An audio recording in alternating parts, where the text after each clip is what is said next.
Alisanisang Berheng Maria, Ina ng Diyos at Ina ng Santa Iglesia. Ikaw ang aming ina na laging handang sumaklolo sa amin. Taglay ang pusong likos ng pag-ibig sa iyo. Pinatalaga namin ang aming sarili sa iyong kalinisan-nisang puso upang kami ay maging tapat mong mga anak. Pinaingin ng tunay na pagsisisi sa aming mga kasalanan at katapatan sa aming mga ipinangako nung kami ay binyagan. Tinatalaga namin sa iyo ang aming puso't kaluluwa upang lagi namin sundin ang kalooban ng aming Ama sa langit. Tinatalaga namin sa iyo ang aming buhay upang lalo namin mahalin ang Diyos at lubos sa amin ang hindi para sa aming sarili, kundi para kay Kristo ang iyong anak at upang siya ay aming mapakita, mapaglingkuran sa aming kapwa. Sa ambang pagtatalaga na ito, mamahal ay nanalagin sa klolo. Pinapangako namin na ang aming buhay ay tutulad namin sa iyo. Ikaw na pinakaganap na Kristiyano. Pagpapos namin maitalaga sa iyo ang aming sarili. Pagmahal at kamatayan na makapiling kami magpakailanman. Amen. Awitin po natin ang Biblia.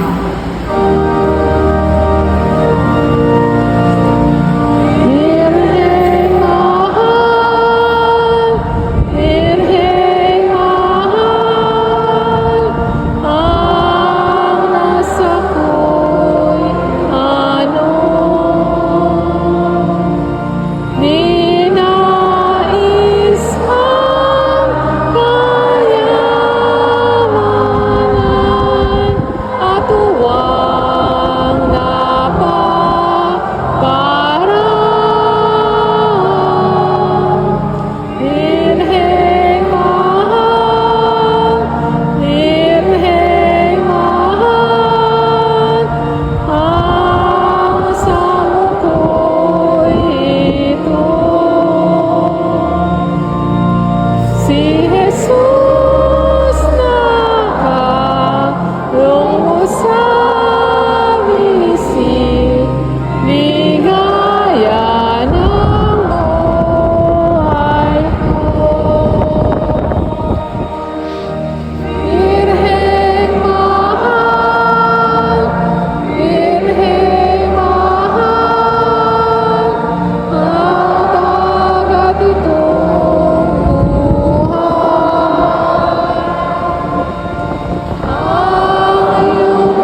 Kristo na nasa banal na Eucharistia, sinasamba ka namin. Pinagkaloob ng iyong pagsusuro sa ay sumayin. Sa mamamagitan mo, Lord niya ang pagkasawin sa Kanya ng lahat ng bagay. Hindi mo lubos na magpasalamat sa lahat ng ginawa sa amin ng Ama. Pwede mo ang pagsisiyan namin lubos ang aming mga kasalanan at panibaguhin ng aming buhay. Sa pamagitan mo, pinasasalamatan namin ng Ama sa pagbibigay sa amin ng buhay.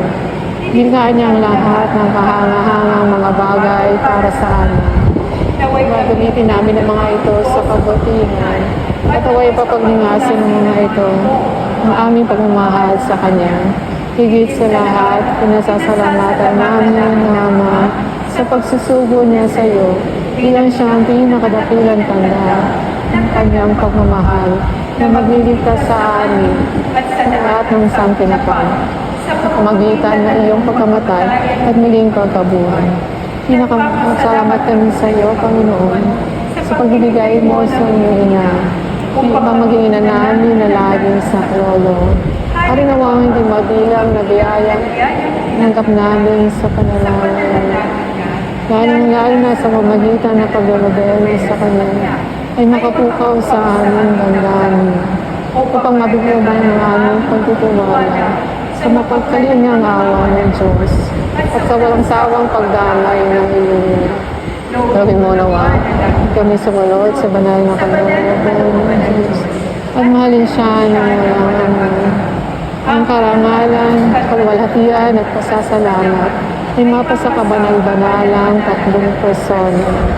Ama, Anak at Espiritu Santo, magpasawalang hanggan. Amen.